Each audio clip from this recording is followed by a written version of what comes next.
చంద్రబాబు నాయుడు గారు మానసిక రోగి, శారీరక రోగి అంట. శారీరక రోగి, మానసిక రోగి కూడా చంద్రబాబు నాయుడు. ఎవరు రోగి ఎవరు జోగి అనేది ఇప్పుడే అర్థమవుతుంది. ప్రపంచానికి మొత్తం తెలిసిపోయింది.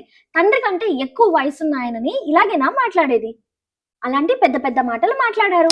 అవ్వా, ఆయన ఫిజికల్ గా ఆయనకు చేత కావట్లేదంట.